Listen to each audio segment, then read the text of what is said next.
Hi, and welcome to SU Co-work from Queen's Students' Union. My name is Francesca Morelli, and I am the Enterprise Development Coordinator from SU Enterprise.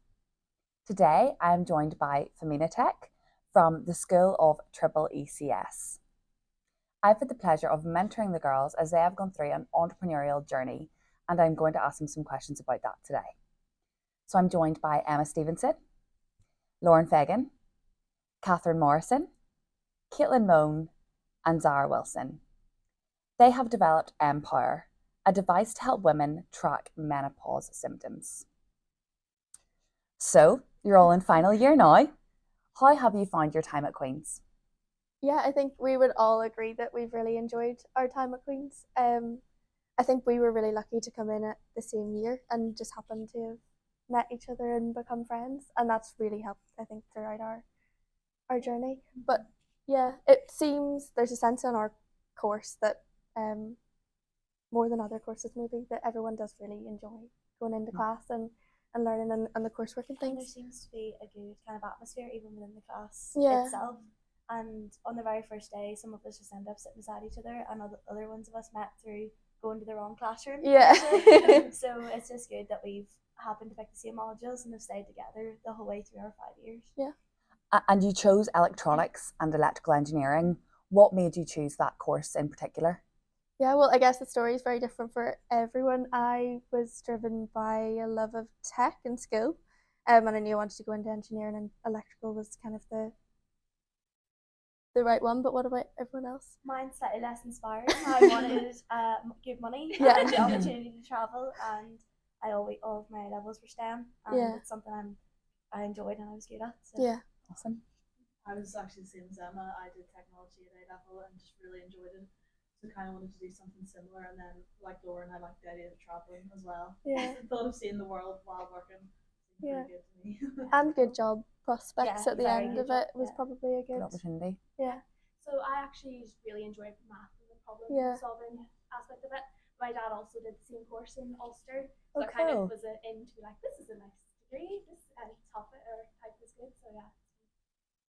I originally didn't know what type of electronics I wanted to know what type of engineering I wanted to do until I went to one of the open nights. Yeah. They talked through each of the different types of engineering, and it's the one that stood out to me. So I chose it. I feel like we've ticked all boxes.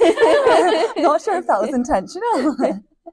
Okay, so as a university and a school, ECS are committed to encouraging and supporting females in STEM.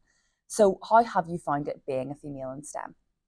Well, attending Queen's has definitely made a difference. So in first year, I actually got invited to the undergrad ECS Women in Leadership. So I attended that, and it really kind of spurred me on to realise this is actually something that I want to do and I'm interested in, and that we need more representation of women within engineering, and we're going to bring so much to the work environment once we actually get there. Yeah. Absolutely. And I know in first year there was the opportunity for scholarships, and one of them was specifically only for females. We were pointing out earlier that the other two did go to men, but there was the effort there to make sure there was a female getting a scholarship, and yeah, that's helped me throughout my studies. Awesome. So to move on to the business a little bit, tell me a little bit about Feminatech. How did you all come together and come up with the idea to start up a business and develop Empower? Yeah, so we were in class together, and we came together as a group for the entrepreneurship module, where you had to come up with a business idea and kind of work through that, almost like a mock business plan. And halfway through, we kind of realised that this idea is something that we wanted to continue. Well, initially we kind of stumbled upon like the idea of female health, Yeah. because I think we're the first team of all women to come in through the entrepreneurship module, so we may as well focus make on the that. most of this and something that we're passionate about and something that we can benefit from potentially ourselves Yeah. in the long run. So. Brilliant. So tell me a bit then about Empower. What is it? How does it work? And what was your inspiration behind developing it? So our inspiration behind developing was we wanted to do something with female healthcare, but we wanted to do something that the market was kind of underdeveloped. ready for. So I was chatting to my mum, and it was on the Davina McCall was on the news about menopause, and she was like, I don't want to do this. And I was like, right, okay. And she goes, I mean, you need to sort something out. You're an engineer. And then I was like, guys, that's our market. Like, older women, this is a hot topic and something that we could kind of channel the hype of to go into. And then it went through different stages of ideas where we thought we want to do something to do with menopause. Can we do something about tracking hormones? And we thought that's not our forte. We'll go down the line of wearable tech and an app development. So that's kind of how we ended up there. So what Empower is a tracking app where women can input their own symptoms, but also record the track data from their Apple Watch, Fitbit, whatever wearable tech they have. And then down the line also a bit of AI to kind of give feedback and suggestions on how they can make their symptoms better and track that change over time. Brilliant. And you obviously all went into the entrepreneurship module, but did you always know that you wanted to set up a business, or was it something that just happened off the back of your studies? It was something that just happened off the back of our studies, and our #1 fan, Jonathan, like, you can do this.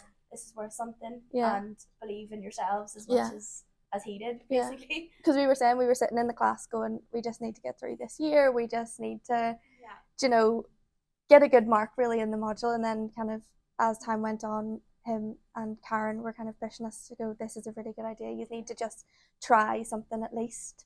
And it's just spiraled from there. Yeah. So you've mentioned the support you've had from your lecturers, which is amazing. But what other kind of support have you received from Queen's? Yeah, so I think one of the very first Queen's competitions we entered was the SU Dragon's Den, and that gave us, first of all, a really good look into the people involved in entrepreneurship, especially around Queen's. So we met lots of different characters, and throughout our kind of journey, we keep seeing the same faces, which has been brilliant to kind of get into that community of entrepreneurship. And I think Dragon's Den was a kind of a gentle way into this is how you pitch. Yeah. And then we carried that forward with us of, okay, we've done this pitch, we can do that again, and we can make it better each time. And with the mentorship that we got from the resident entrepreneur Helen, it helped us get our finances a bit more in mind, and marketing and different things, and it stopped becoming just a tech idea to being something that could actually be a business startup. So you mentioned as a kind of first step you were in QB Dragon's Den run by SU Enterprise, and that helped you to pitch and get your finances and marketing in order. So you then went on to enter into more external competitions and really put yourself out there, and you've really had a lot of success and exposure from those. So do you want to tell me a little bit more about those external competitions and the awards that you have been a part of? Yeah, so the big one that kind of the most of our monies come from was the Beltel grant that we, or was, sorry.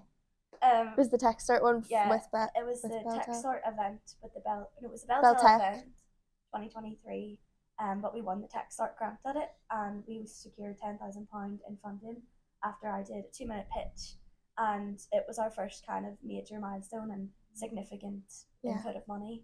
Yeah, and then after that we did the Belfast Telegraph Awards, where I got up and did the quick pitch, and then the biggest competition that we've entered was the Catalyst Invent competition, which took us through a lot of different stages of pitching. So each little tiny bit was a really good and in the best experience. Way, I think that experience pushed us to our limits. It made us think about things that we had never been exposed to or thought of before. And the support from SU Enterprise, Queen's, our lecturers, even in getting our slide deck ready and our finances and our confidence in going to pitch to this panel of professionals. Yeah, and each, like, because we pitched so many times for that competition, there was a different panel every time and different questions being thrown at us. So even having some support there to bounce ideas off and things has been brilliant throughout. And you won a prize at Invent. What did you win? We won £1,000 from the elevator pitch competition on the night, which was so much fun. It seems to be your forte, the quick pitches. So on another note then, challenges, have you faced any yet, and how have you overcome them?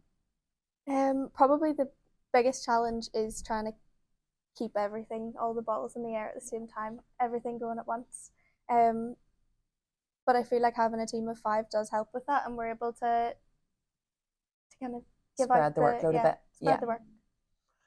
So that's really how you've overcome challenges so far, is delegating and sharing work. Yeah. Yeah, and it's nice as well, even when we're going to pitches and events, we can split the team in half. And when we got the award from The Belfast Telegraph one, yeah. we had these guys like receiving our funding from the QB Dragons Yeah. Den. So it was Oh, a good brilliant. time to celebrate. Yeah. Divide and conquer. Yeah. It was brilliant. Cool. So just last couple of questions to wrap up then. What advice do you have for anyone thinking about studying electronics and electrical engineering at Queen's? I would say that if you choose it and you decide to go down that path, I found especially in first year that it can feel very daunting, and it seems like everybody else knows all the answers, and yeah, you maybe feel like you're not as good as everyone else. But I would say to people, it's not true, and have a bit of faith, and it comes. Similar to Emma, mine would be, don't give in to the imposter syndrome. You're just as entitled to be there as everybody else, and the confidence and the knowledge will come, and what you put in is what you get out. And make friends in your class, because they will be at times your lifeline, particularly in stressful times with deadlines and exams and projects. Yeah, pushing each other on. I think if it's something you're considering doing, engineering, like, don't be scared to give it a go. Like, do your research, see which one suits you the best. And I think engineering always seems like a big scary thing for a lot of people. They think they're not smart enough, or it's maybe not something that's for them. Or it's too long. It's too long. It's another one, 5 years. Quite a long time for a lot of people. But really, if you do your research and you genuinely think it's something you want to do, definitely do it. And like Queen's has been really good for it. Yeah. So yeah, just don't be scared. Just give it a go. Take it year by year. Yeah. Yeah. I would say that for me, especially first year, second year, some of the modules weren't my favourite. But the lectures really do take you from ground zero, so it's handy. Like, you do get step by step. They're very good that way. I think mine kind of leads on from Caitlin's as well. Like, obviously you don't get to choose your modules in your first year and stuff like that, but I think when you like persevere through them, when it gets to that point, you can start choosing based on your interests. It makes it a lot more enjoyable. Yeah, we all didn't like the electrical side of things so much, and went with the electronic side, which is what we're all interested in. And the 5 years, although it might seem long, will absolutely fly. Okay, so finally, what advice do you have for anyone thinking about starting up a business? Yeah, I would say similar to Zara's answer for the last question. It can seem like this big thing that you've no idea how to start, but we literally just did it. We just started from like a tiny little application for a couple of competitions, and it did just spiral from there, and everyone along the way has really given us some advice or pointed us to someone else who can, and you're not doing it on your own. There's so many people out there who want to help and want to see you succeed.